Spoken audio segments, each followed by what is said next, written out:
गौराग्रगण्यगणगोत्रगणोरुहारं गौरङ्गगूढतमगोप्यदकल्पवृक्षं गोपालगाढरतिदां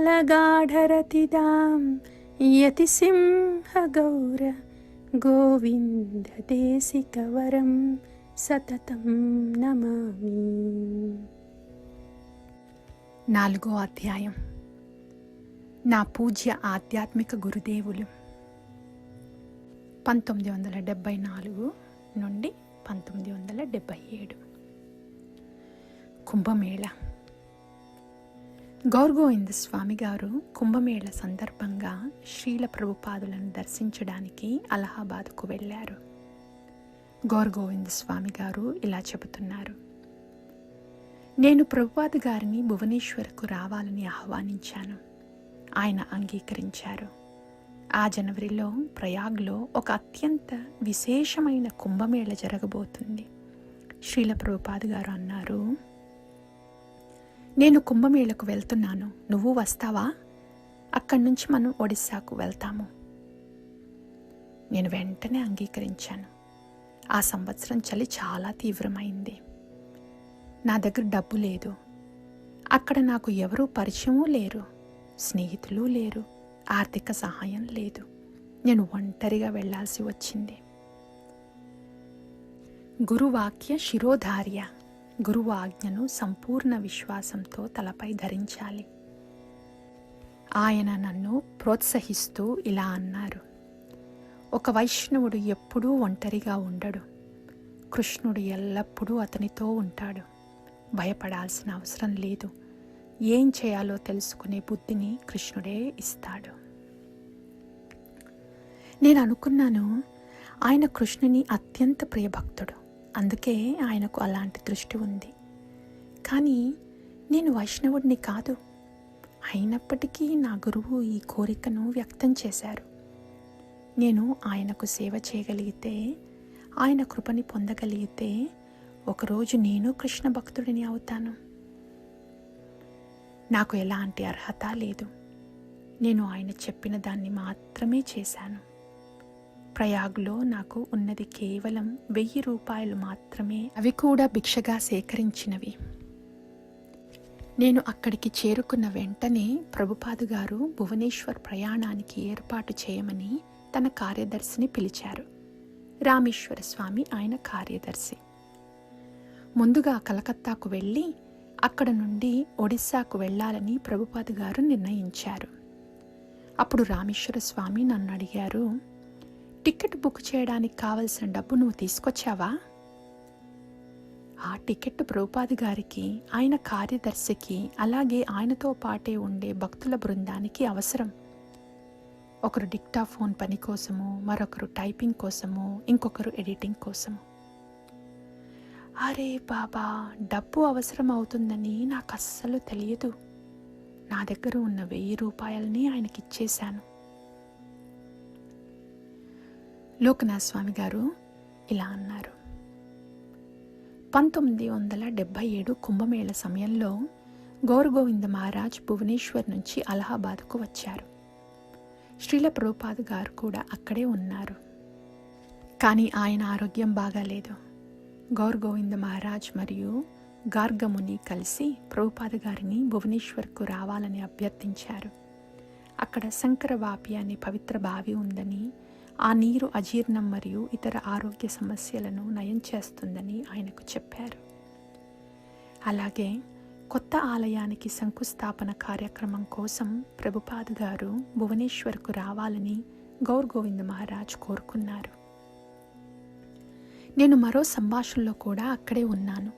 అప్పుడు గౌరగోవింద మహారాజ్ ప్రభుపాద గారిని ఒక ప్రశ్న అడిగారు, ఆయన గ్రంథాలను ఇంగ్లీష్ నుంచి ఒడియాలోకి అనువదించే విషయంలో. కొన్ని పదాలు అక్షరార్థంగా అనువదించడం సాధ్యం కాదని చెప్పారు. అందుకే ఆ పదంలోని అంతర్లీన భావాన్ని, తాత్పర్యాన్ని అర్థం చేసుకొని దానికి తగిన ఒడియా పదాన్ని ఉపయోగిస్తానని వివరించారు. దానికి శ్రీల ప్రభుపాద గారు ఇలా స్పందించారు: ఓహ్, నేను కూడా సంస్కృతం నుంచి ఇంగ్లీష్కు అనువదించే సమయంలో అదే చేస్తాను. కొన్నిసార్లు తగిన పదం దొరకదు. అప్పుడు ఆ పదం యొక్క భావాన్ని గ్రహించి ఆ భావంతోనే అనువదిస్తాను. అడవి శిబిరం. ప్రభుపాద గారి బృందం కంటే ముందే గౌర్ గోవింద్ స్వామి గారు భువనేశ్వర్కు తిరిగి వచ్చారు. ఇస్కాన్ భూమికి విద్యుత్, నీటి సరఫరా తీసుకురావడానికి పనులు జరుగుతున్నాయి. కేవలం 4 రోజుల్లోనే 1 కిలోమీటర్కు మించిన దూరంలో ఎక్స్టెన్షన్స్ లైన్స్ వేశారు. గౌర్ గోవింద్ స్వామి గారు మరియు దిగంబర్ నిద్రను కూడా త్యాగం చేసి ఈ పనులను పర్యవేక్షించారు. రాత్రి వేళల్లో లాంతర్లు పట్టుకొని పని ఆగకుండా చూసేవారు. శ్రీల ప్రభుపాద గారి రాకకు 3 రోజుల ముందు కూడా ఆయనతో పాటు వచ్చే వందలాది మంది కోసం వసతి ఏర్పాట్లు కొనసాగుతూనే ఉన్నాయి.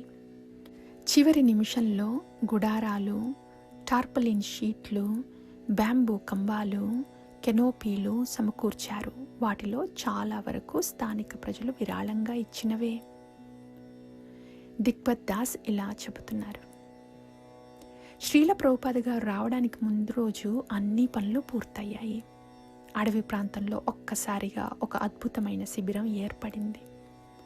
ఇది సాధ్యమైంది అంటే అది శ్రీల ప్రభుపాద గారి ఆశీర్వాదం వల్లే. అలాగే ఆయన శిష్యుడు శ్రీపాద గౌర్ గోవింద స్వామీజీ యొక్క అచంచల విశ్వాసం వల్లే. భువనేశ్వర్లో శ్రీల ప్రభుపాద. రైల్వే స్టేషన్ నుండి శ్రీల ప్రభుపాద వారి కారుని భవానంద స్వామి గారు నడిపారు. సన్యాసిగా గౌర్ గోవింద స్వామి గారికి కూడా ఆ వాహనంలో చోటు కల్పించబడింది. గౌర్ గోవింద స్వామి గారు ఇలా చెబుతున్నారు. మేము స్టేషన్ నుండి బయలుదేరటానికి సిద్ధమవుతున్నప్పుడు నేను కారు ముందు భాగంలో కూర్చోడానికి వెళ్ళాను. కానీ ప్రభుపాద గారు నన్ను వెనుక సీట్లో తన పక్కనే కూర్చోమని పిలిచారు. నా ఆధ్యాత్మిక గురువుకు పక్కన నేను ఎలా కూర్చోగలను? కానీ ఆయన నన్ను అలా చేయించారు. నేను ఆయనకు కొద్దిగా దూరంలో కూర్చున్నాను. అప్పుడు ఆయన ఇలా అన్నారు, కాదు కాదు, నాతో కలిసి ఈ సీట్లో కూర్చో. ఇది నిజంగా కారణం లేని కృప, అహైతుకి కృప. భౌతిక వనరులు చాలా తక్కువగా ఉన్నప్పటికీ శ్రీల ప్రభుపాద గారు భువనేశ్వర్ రాకకు గౌర్ గోవింద స్వామి గారు తన శక్తి మేరకు అన్నీ సిద్ధం చేశారు. గౌర్ గోవింద స్వామి వారు ఇలా చెబుతున్నారు. నేను మొదట ఇక్కడికి వచ్చినప్పుడు జాతీయ రహదారి నిర్మాణం మాత్రమే జరుగుతోంది. ఆ వైపుగా వెళ్ళే ఒక డైవర్షన్ రోడ్డు ఉండేది. కాంట్రాక్టర్ కొంతమంది కూలీలను నియమించాడు. వారు ఇక్కడే ఒక చిన్న సాదాసీదా మట్టి గుడిసెలో ఉండేవారు. నేను కూడా మరొక చిన్న గుడిసెలో ఉండడం ప్రారంభించాను. ఆ ప్రాంతం మొత్తం ఖాళీగానే ఉండేది. చుట్టూ అడవే. నయాపల్లి గ్రామం మాత్రమే ఉండేది. ఇప్పుడు ఇక్కడ చాలా నిర్మాణాలు ఉన్నాయి. కానీ ఆ రోజుల్లో విద్యుత్ లేదు, నీటి సరఫరా లేదు, టెలిఫోన్ కూడా లేదు. మొదట నేను అక్కడే ఉండేవాణ్ణి. రోజుకొక్కసారి మాత్రమే వంట చేసుకునేవాణ్ణి. తర్వాత బయటకు వెళ్ళి నడుస్తూ నడుస్తూ భిక్ష సేకరించేవాణ్ణి, సంకీర్తన చేసేవాణ్ణి, హరే కృష్ణ జపం చేసేవాణ్ణి, అనువాదం చేసేవాణ్ణి. ఆ తరువాత ఇక్కడ పని ప్రారంభించాను. శ్రీల ప్రభుపాద గారు వచ్చినప్పుడు ఆయన అవసరం కోసం ఈ ప్రాంతానికి మొదటిసారిగా విద్యుత్ తీసుకొచ్చిన వాడను నేనే. అలాగే మొదటి నీటి పైపును కూడా నేనే ఏర్పాటు చేశాను. ప్రభుపాద గారు అన్నారు, ఇది నగరానికి కేంద్రంగా మారుతుంది. ఇది ఇప్పటికే నిజమైంది. మరియు ఆయన ఇలా కూడా అన్నారు, ఇది ప్రపంచంలోని ఉత్తమ ఇస్కాన్ ఆలయాలలో ఒకటిగా మారుతుంది. ఆయన మాటలు, ఆయన దృష్టి సంపూర్ణమైనవి. ఆయన కృప వల్లనే అన్నీ అభివృద్ధి చెందుతున్నాయి. ప్రభుపాద గారి మట్టి గుడిసె. శ్రీల ప్రభుపాద గారి నివాసానికి ఒడిస్సా రాష్ట్ర అతిథి గృహంలో ఒక గది ఏర్పాటు చేశారు. కానీ హైదరాబాదులో ఉన్నప్పుడు భక్తులు ఈ విషయం ప్రభుపాదుల గారికి చెప్పగానే ఆయన ఇలా అన్నారు, నా బిడ్డ, శిష్యుడు, గౌరగోవింద నా కోసం నిర్మించిన మట్టి గుడిసెలోనే నేను ఉంటాను. గౌరగోవింద స్వామి గారు ఇలా చెబుతున్నారు. నేను ఆయన కృపను మాత్రమే భిక్షగా కోరుతున్నాను, అంతే. ఆయన ఈ గదిలోనే ఉన్నారు. అప్పట్లో ఇది ఇలా లేదు. ఇది ప్లాస్టరింగ్ లేని మరింత సాదాసీద మట్టి గుడిసె. అయినా సరే ప్రభుపాద గారు ఇక్కడ 16 రోజులు ఉన్నారు. నేను ఏర్పాటు చేసిన రాష్ట్ర అతిథి గృహానికి ఆయన వెళ్ళలేదు. స్నానం కోసము మేము ఒక సిమెంట్ వేదికను తయారు చేసి చుట్టూ బ్యాంబూ చాపలను కప్పాము. ప్రభుపాద గారు అక్కడే స్నానం చేసేవారు. ఆయన సేవకుడు హరిశౌరి, ఆయన బకెట్లో నీరు తీసుకొచ్చేవారు. నేను మల విసర్జన కోసం ఒక టాయిలెట్ ఏర్పాటు చేశాను. కానీ ప్రభుపాదులు గారు అన్నారు, నేను దీనిని ఉపయోగించలేను, నాకు కమోడ్ కావాలి. వెంటనే నేను ఒక కమోడ్ తెప్పించి అక్కడ ఏర్పాటు చేశాను. దానిని కూడా బ్యాంబూ చాపలతో చుట్టూ మూసివేశాము. ఆ ప్రాంతాన్ని మందమైన తెరతో పూర్తిగా కప్పాము.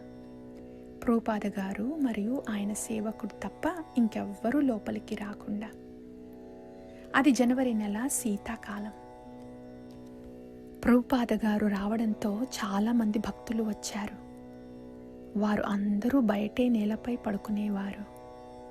ఒకే ఒక్క టార్పలిన్ పరిచి దాని మీద 3 గుడారాలు వేశారు.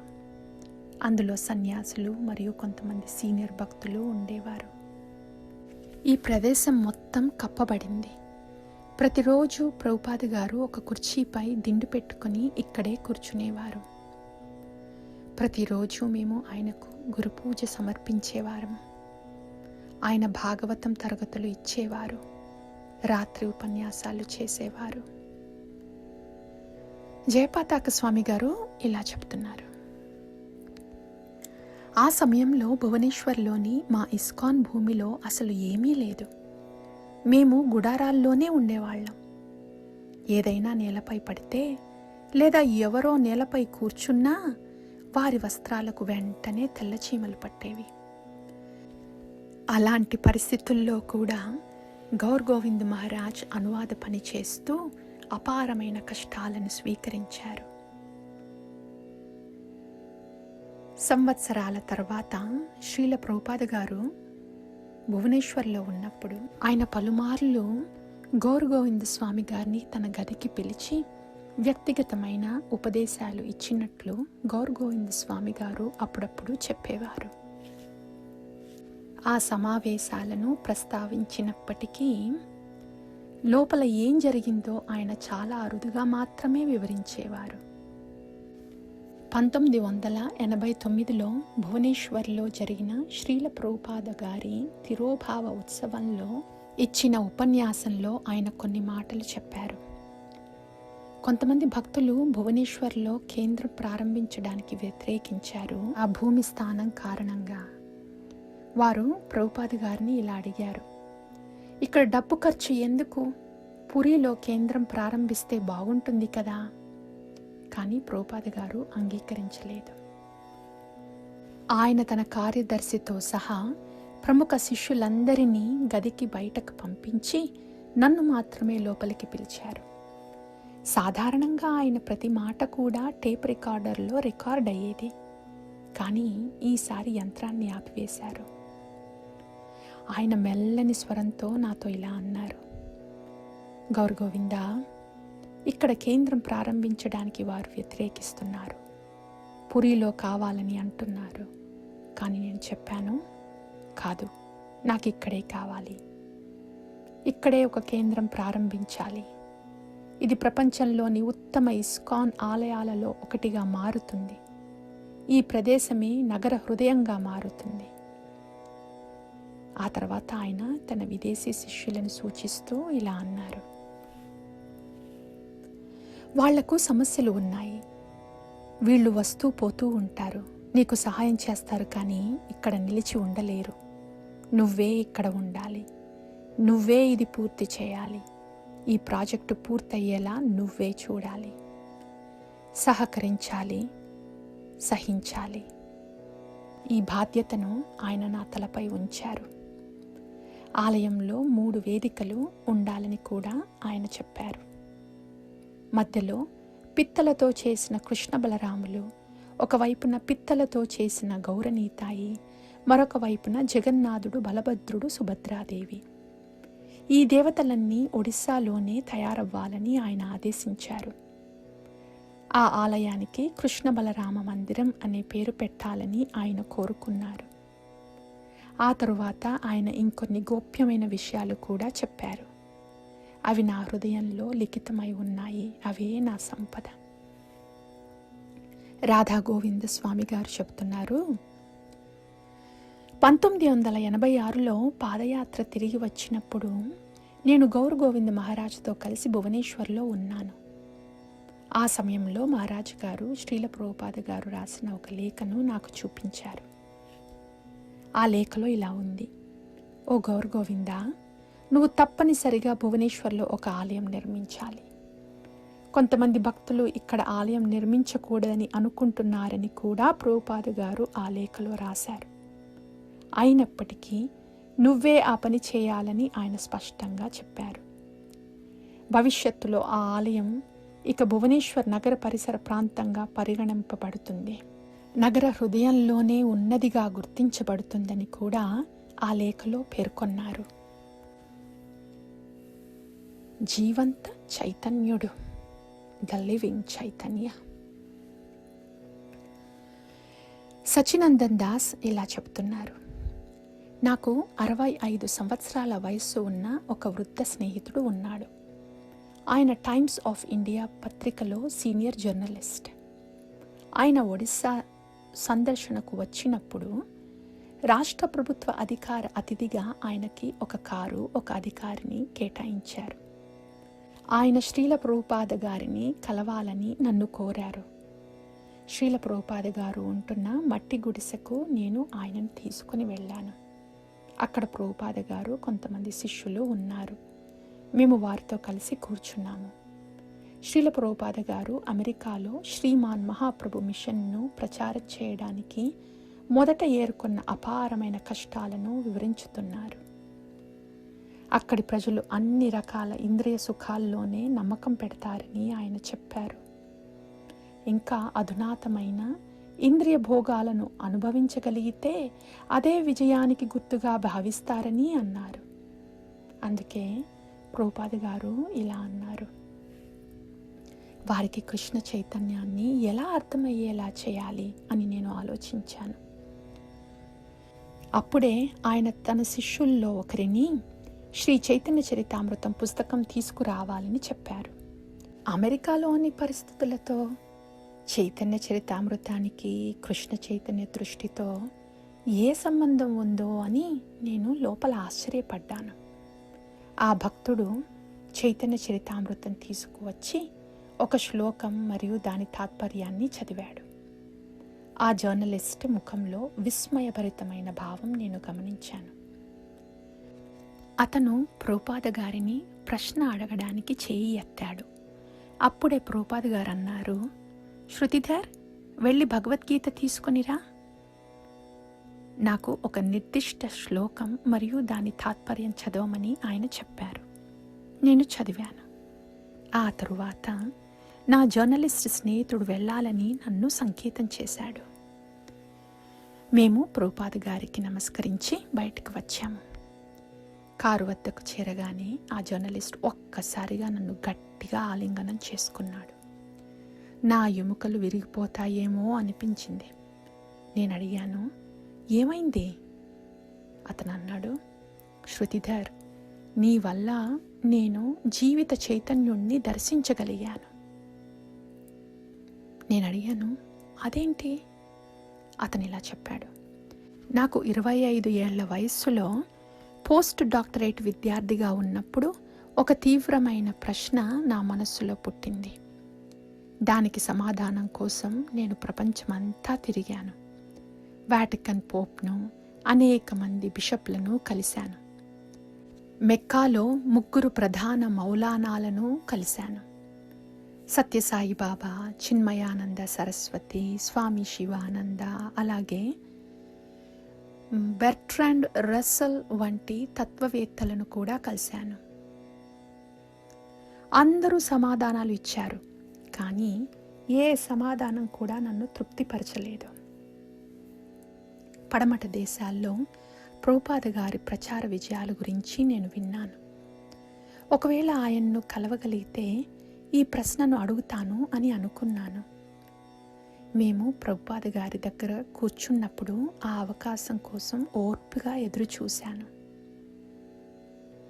అయితే ఆయన తన శిష్యుడి చైతన్య చరితామృతం నుంచి చదవమని చెప్పినప్పుడు నా ప్రశ్నకు సంపూర్ణ సమాధానం వినిపించింది. కానీ ఆ తరువాత నా మనసులో ఒక సందేహం వచ్చింది.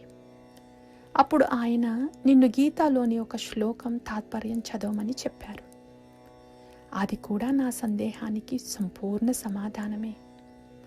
ఆయన నా హృదయాన్ని నిజంగా తెలుసుకున్నారు. 40 ఏళ్లుగా నా ప్రశ్నకు సమాధానం కోసం ఎదురు చూస్తున్నాను. మీ ప్రభుపాద గారే జీవంత చైతన్య స్వరూపం, లివింగ్ చైతన్య. పురికి ప్రయాణం. తేజియస్ దాస్ ఇలా చెబుతున్నారు. శ్రీల ప్రభుపాద గారు నన్ను జానకి వల్లభ్ పట్నాయక్ గారితో సంభాషణ జరపమని ఆదేశించారు. ఆ సమయంలో ఆయన పర్యాటక శాఖ మంత్రిగా ఉండేవారు. ఇందిరాగాంధీ గారికి అత్యంత సన్నిహితుడైన ముఖ్య సహచరుడు కూడా. నేను ఆయనను లైఫ్ మెంబర్గా చేశాను. ఆ తర్వాత ఆయన తరచుగా శ్రీల ప్రభుపాద గారిని కలవడానికి చాలా ఉత్సాహం చూపించేవారు. శ్రీ పట్నాయక్ గారు పురిలో భూమి పొందడంలో మాకు సహాయం చేయడానికి ప్రయత్నిస్తున్నారు. ఆ భూమి వెతకడం నా బాధ్యతగా ఉండేది. ఈ సేవను దృష్టిలో ఉంచుకొని 1977 ఫిబ్రవరిలో శ్రీల ప్రభుపాద గారు భువనేశ్వర్కి వచ్చినప్పుడు నేను వారిని కలవడానికి అక్కడికి వెళ్ళాను. గౌర్ గోవింద్ మహారాజ్ గారు నన్ను వెంటనే గుర్తుపట్టారు. నన్ను చూసి ఎంతో ఆనందించారు. ఆయన నవ్వు మళ్ళీ వినడం నాకు చాలా ఆనందంగా అనిపించింది. శ్రీల ప్రభుపాద గారు పురిలో ఒక కేంద్రం కోసం కొనుగోలు చేయాలని భావిస్తున్న భూమిని పరిశీలించడానికి వెళ్ళారు. కానీ కొద్ది కాలానికే పురిలో ఆలయం నిర్మించాలనే ఆసక్తి తగ్గినట్టు కనిపించింది. ఎందుకంటే తన పాశ్చాత్య శిష్యులను జగన్నాథ ఆలయంలోకి అనుమతించడం లేదని ఆయన అన్నారు. నా శిష్యులను లోపలికి అనుమతించకపోతే నేను లోపలికి వెళ్ళను అని ఆయన చెప్పారు. అందుకే పురికి బదులు భువనేశ్వర్లోనే ఒక అద్భుతమైన ఆలయం నిర్మిస్తామని ఆయన నిర్ణయించారు. పురిలో కొన్ని రోజులు గడిపిన తరువాత శ్రీల ప్రభుపాద గారు తిరిగి భువనేశ్వర్కు వచ్చారు. భువనేశ్వర్ ఇస్కాన్ ప్రాంగణంలోని తన గుడిసెలోకి అడుగుపెట్టే ముందు ఆయన ఒక్కసారిగా ఆగారు. తన చేతిలోని దండాన్ని నేలపై 3 సార్లు మోపుతూ ఇలా అన్నారు. నేను నా కృపను అంతటినీ ఇక్కడ ఉంచుతున్నాను. నేను నా కృప అంతటినీ ఇక్కడ ఉంచుతున్నాను. నేను నా కృప అంతటినీ ఇక్కడ ఉంచుతున్నాను.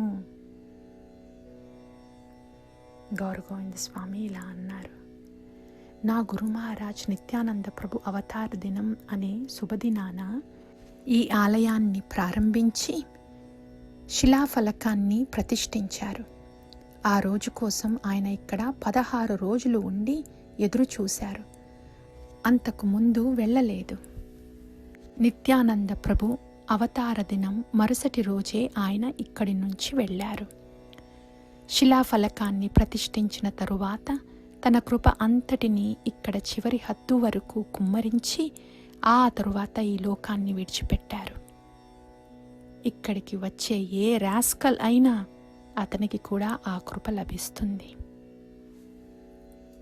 భువనేశ్వర్ను విడిచిపెట్టే ముందు శ్రీల ప్రభుపాద గారు అనేక మంది స్థానిక భక్తులకు దీక్షలు ఇచ్చారు. దిగంబర్కు హరినామ దీక్ష లభించింది.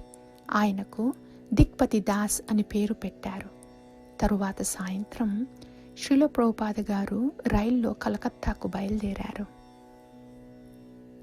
మాయాపూర్లో ప్రభుపాద గారి దర్శనం. 1976 చివరిలో భువనేశ్వర్ సమీపంలోని ఖుర్దా పట్టణంలో ఒక ఇస్కాన్ భక్తుడు భాగవతం తరగతులు నిర్వహించేవాడు. సమీప గ్రామానికి చెందిన యువకుడు హరే కృష్ణ మహాపాత్ర ఆ కార్యక్రమాల్లో కొన్ని హాజరై ఆసక్తి పెంచుకున్నాడు. అతను ఇస్కాన్ చిరునామా అడిగి తెలుసుకుని భువనేశ్వర్ నాయాపల్లి ప్రాంగణానికి వచ్చాడు. గౌరగోవింద స్వామి గారి బోధన, ప్రవర్తన అతనిపై తీవ్ర ప్రభావం చూపాయి. అందువల్ల హరే కృష్ణ ఆశ్రమంలో చేరాలని నిర్ణయించుకున్నాడు. ఆ యువకుడిపై ప్రేమతో భక్తులు అతన్ని వైష్ణవదాస్ అని పిలవడం ప్రారంభించారు. భక్తి వికాస్ దండిస్వామి ఇలా చెబుతారు, తనే హరే కృష్ణ మహాపాత్ర और వైష్ణవదాస్. శ్రీల ప్రభుపాద గారు భువనేశ్వర్లో ఉన్న సమయంలో నేను నా గ్రామానికి వెళ్ళి వచ్చాను.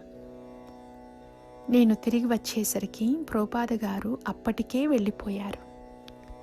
ఆయన్ని చూడలేకపోయినందుకు నాకు చాలా ఆందోళన కలిగింది. గౌరగోవింద స్వామి గారు నాతో ఇలా అన్నారు, ఆందోళన పడకు, నా దగ్గరే ఉండు, ప్రభుపాద గారి దర్శనం నీకు తప్పక లభిస్తుంది. ఆ సమయంలో గౌరగోవింద స్వామి గారితో ఎలాంటి బ్రహ్మచారులు లేరు. నేను అక్కడికి కొత్తవాడిని. గౌరగోవింద స్వామి గారు చెప్పిన ప్రతిదీ నేను చేసేవాడిని. ఒకరోజు నేను ఆయనను దీక్ష ఇవ్వమని ప్రార్థించాను. ఆయన చెప్పారు, ముందుగా నాతో కలిసి బ్రహ్మచారి జీవితం నేర్చుకోవాలి, అది చాలా ముఖ్యం. దీక్షను ప్రభుపాద గారే ఇస్తారు. ఒడియా బ్రహ్మచారులకు శిక్షణ ఇవ్వమని ప్రభుపాద గారు గౌరగోవింద స్వామి గారిని ఆదేశించారు. నాకు ప్రభుపాద గారితో మాట్లాడాలని, ఆయన పాదపద్మాలను స్పర్శించాలని చాలా కోరిక. గౌరగోవింద మహారాజు గారు ఇలా చెప్పారు, ఆందోళన పడకు, నాతో రా, ప్రభుపాద గారితో మాట్లాడే అవకాశం నీకు లభిస్తుంది. ఒడియా ప్రజలకు ఆయన 15 నిమిషాల సమయం ఇస్తారు. గౌర పూర్ణిమకు కొద్దిసేపు ముందు గౌరగోవింద మహారాజ్, భగవత్ దాస్, నంద మహారాజ్ దాస్, జితప్రాణ్ దాస్, పుండరీక్ దాస్, దేవధర్మ దాస్ మరియు నేను చిన్న నితాయి గౌర దేవతలతో కలిసి బస్సులో బాలాసోర్కు వెళ్ళాము. అక్కడి నుంచి రేమునాకు వెళ్ళాము. క్షీరచోర గోపీనాథ ఆలయానికి చేరుకున్నప్పుడు పూజారి అక్కడ లేడు. నేను బ్రాహ్మణ కుటుంబానికి చెందిన వాడిని కాబట్టి గౌరగోవింద మహారాజ్ గారు మంత్రం చదివారు. నేను పూజ నిర్వహించాను. ఆ రాత్రి మేము రైల్లో కలకత్తాకు వెళ్ళి ఉదయం అక్కడికి చేరుకున్నాము. అక్కడి నుంచి మాయాపూర్కి వెళ్ళాము. ప్రభుపాద గారు ముంబై నుంచి మాయాపూర్కి అప్పుడే వచ్చారు. అక్కడ వేలాది మంది జనాలు ఉన్నారు. ప్రభుపాద గారు కీర్తన చేస్తున్నారు. 2 రోజుల తర్వాత ప్రభుపాద గారు మమ్మల్ని పిలిపించారు. మేమంతా కలిసి ఆయన గదిలో వెళ్ళాము. ప్రభుపాద గారు తన సోదరితో కలిసి కూర్చున్నారు. ఆమె నన్ను చూపిస్తూ బెంగాలీలో ఇలా అన్నారు, ఈ చలాటా కోతాయా? గౌరగోవింద స్వామి సమాధానమిచ్చారు, అతను ఒడిశా నుండి వచ్చారు. ఆమె అన్నారు, గదిలో మూలలో ఒక గిన్నె ఉంది. ఆ ఒడిశా చలాక్కు ప్రతిరోజు ఒక గిన్నె పూర్తి గంగా నీరు తీసుకురావాలని చెప్పు.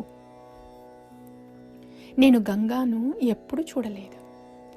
గౌరగోవింద మహారాజు గారు నాకు అక్కడికి ఎలా వెళ్ళాలో సూచనలు ఇచ్చారు. అలాగే ఆయన తన దంతాలను బ్రష్ చేసుకోవడానికి ఒక నిమ్మ చిటికెను తీసుకురామని సూచించారు.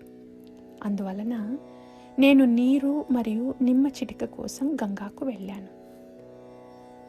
నాకు నిమ్మ చెట్టు కనబడలేదు. మొత్తం రోజు వెతికాను. చివరికి 3 లేదా 4 కిలోమీటర్ల దూరంలో ఒక చెట్టు కనుగొన్నాను. వస్తువులతో తిరిగి వచ్చేసరికి సాయంత్రం అయ్యింది. సాయంత్రం ఆరతి అప్పటికే ముగిసింది. ఒక ప్రకటన కూడా వెలువడింది. ఒక ఒడియా భక్తుడు తప్పిపోయాడు, అందువల్ల భక్తులు అతనిని వెదకాలి అని.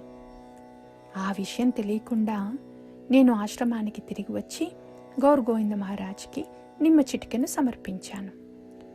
గౌరగోవింద స్వామి నన్ను చూసి కోపంగా అన్నారు, హే వైష్ణవదాస్, నీవు నిమ్మ చిటికెను ఎవరితో పంపావు? ఎక్కడికి వెళ్ళావు? మేము నిన్ను ఆందోళనతో వెతుకుతున్నాము.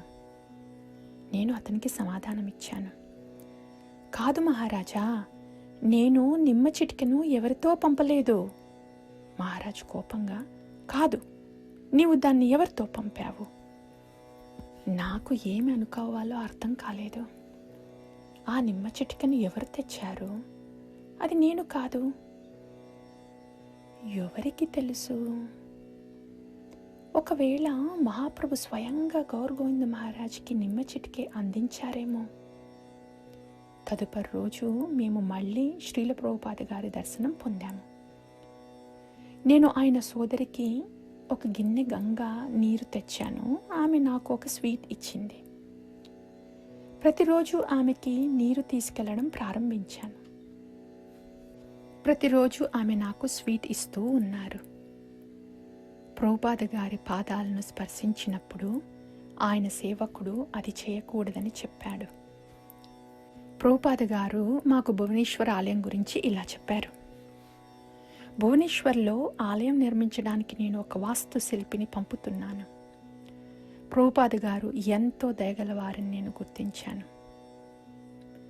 ఆయన తన చేతిని నా తలపై పెట్టి గౌరగోవింద మహారాజ్ గారి సూచనలను పాటించి సదా సేవ చేయమని, సదా హరే కృష్ణ మంత్రం జపించమని ఆదేశించారు. తదుపరి ఆయన సోదరి నన్ను పిలిచింది, ఆశీర్వాదం ఇచ్చింది.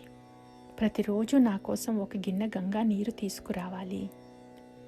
తర్వాత ప్రభుపాద గారు కొంత మంచి బట్టలను తీసి నాకు ఇచ్చారు. కానీ గౌరగోవింద మహారాజ్ గారు అన్నారు, శ్రీల ప్రభుపాద, అతనికి అంత బట్టలు మరియు మంచి నాణ్యత బట్టలు ఇవ్వద్దులే, అతను త్యాగం నేర్చుకోవాలి. అందువలన ప్రభుపాద గారు తక్కువ నాణ్యత బట్టలను నాకు ఇచ్చారు. గౌరగోవింద మహారాజ్ గారు మరియు నేను మాయాపూర్ పరిసరాల్లో పరిక్రమ చేశాము. సురభికుంజ, నృసింహపల్లి, నవద్వీప్ తదితర ప్రాంతాలను సందర్శిస్తూ ప్రతిరోజు ప్రభుపాద గారి సోదరికి నీరు సమయానికి అందించడం మేము చూసుకున్నాము. తుదికి ఒడిస్సాకి తిరిగి వెళ్ళే సమయం వచ్చింది. మళ్ళీ ప్రభుపాద గారి దర్శనం పొందలేకపోయాము. అందువలన గౌరగోవింద మహారాజు గారు ఆయనకి ఒక లేఖ రాశారు మరియు మేము నీతాయి గౌర దేవతలతో తిరిగి వెళ్ళాము. బులక్కాట్ సంకీర్తన. లోకనాథ్ స్వామి చెప్పారు, మేము వృందావనం నుండి మాయాపూర్కు పాదయాత్రతో వెళ్ళాము.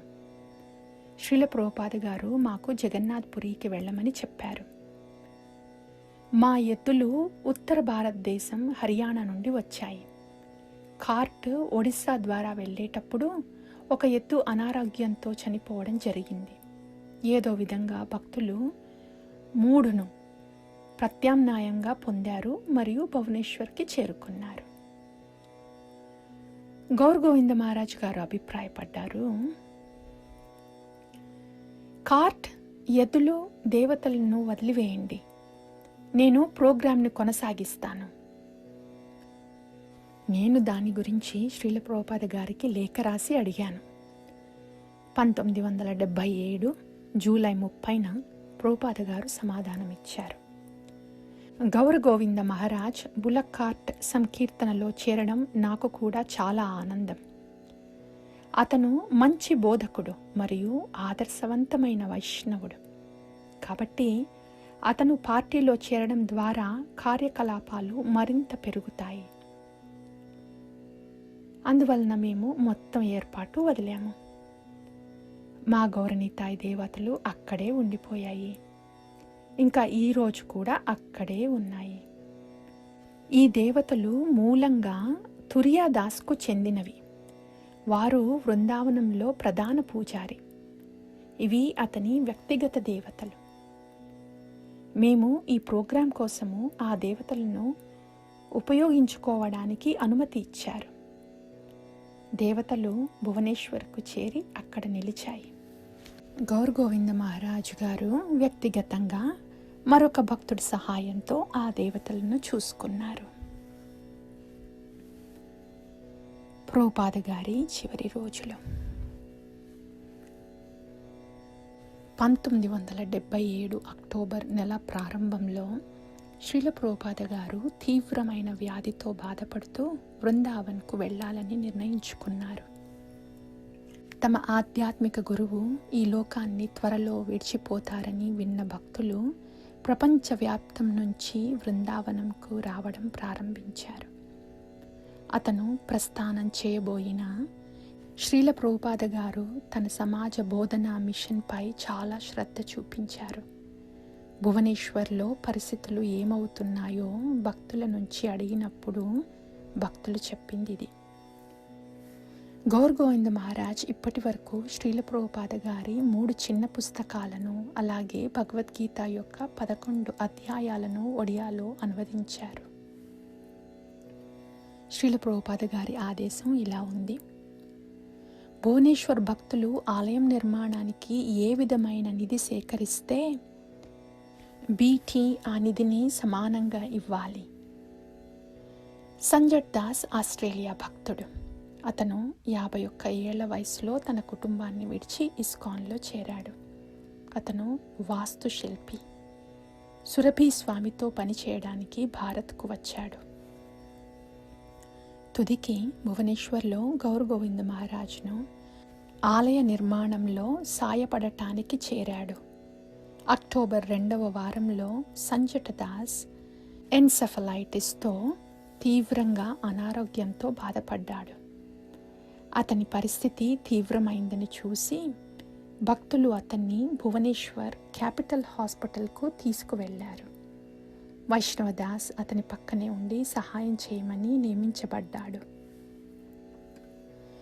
భక్తి వికాస్ దండిస్వామి ఇలా అన్నారు: మధ్యరాత్రి డాక్టర్ నాకు సంజట్ దాస్ కోసం మందు తెచ్చి ఇవ్వమని చెప్పారు.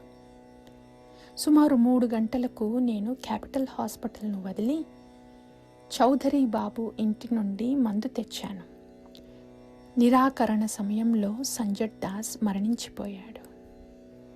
సంజట్ దాస్ మరణం తర్వాత ఆలయ నిర్మాణం ఆపబడింది. తేజియాస్ నిర్మాణానికి నిధులను సేకరించడానికి బయలుదేరాడు. నేను అతనితో కొన్నిసార్లు బీహార్లోని రాంచీ, బోకారో, ధన్బాద్ వంటి ప్రదేశాలకు అతనికి సహాయం చేయడానికి వెళ్ళాను. చివరి సమావేశం. గౌర్ గోవింద స్వామి ఇలా అన్నారు: శ్రీల ప్రభుపాద గారి ప్రస్థానంకి 4 రోజుల ముందు నేను బృందావనంలో ఆయనతో ఉన్నాను. ఆయన లీల చాలా రహస్యమైనది. నేను జగన్నాథ ప్రసాదంతో బృందావన్కు వెళ్ళాను. ఆయన ఏది తీసుకోవడం లేదు, కానీ జగన్నాథ్ ప్రసాదాన్ని తీసుకున్నారు. ఆయన కేవలం అలుసుగా మాత్రమే మాట్లాడగలిగేవారు. మనం ఆయన దగ్గరగా చెవి పెట్టి వింటేనే మాట్లాడినది వినగలిగాము. ఆయన భువనేశ్వర్ గురించి అడిగిన తర్వాత నేను ఆయనకి చెప్పాను, కొంత జగన్నాథ్ ప్రసాదాన్ని తీసుకువచ్చానని. ఆయన సరే కొంచెం ఇవ్వు అని అన్నారు. అందువల్ల నేను స్వయంగా కొంచెం ప్రసాదాన్ని ఇచ్చాను. అతను కేవలం ఒక చిన్న బైట్ మాత్రమే తీసుకున్నారు. అతను చెప్పారు, రుచి చూడలేను. నేను చెప్పాను, ప్రభుపాద, మీరు ఆ అమృతం రుచి చూసి లోయకి మునిగారు. ఇక్కడ రుచి చూడ్డానికి ఏమిటి? అది అంత ఆశ్చర్యకరం. ఆయన నన్ను అడిగారు, గౌర్ గోవింద, భువనేశ్వర్లో పరిస్థితులు ఎలా ఉన్నాయి? నేను చెప్పాను, శ్రీల ప్రభుపాద, ఏం జరుగుతుంది? నేను అక్కడ భజన చేస్తూ ఉంటున్నాను. మీరు చెప్పినట్టు చేస్తున్నాను. ఇది మీ కరుణ. మీ ప్రాజెక్టు ఎప్పుడు పూర్తవుతుందో మీ కరుణను కృతజ్ఞతతో కోరుతున్నాను. ఆయన అడిగారు, భువనేశ్వర్ వాతావరణం ఎలా ఉంది? నేను వాతావరణం బాగుంది అని చెప్పాను. ఆయన అన్నారు, నాకు అక్కడికి వెళ్ళాలని ఉంది, అక్కడికి వెళ్ళాలి.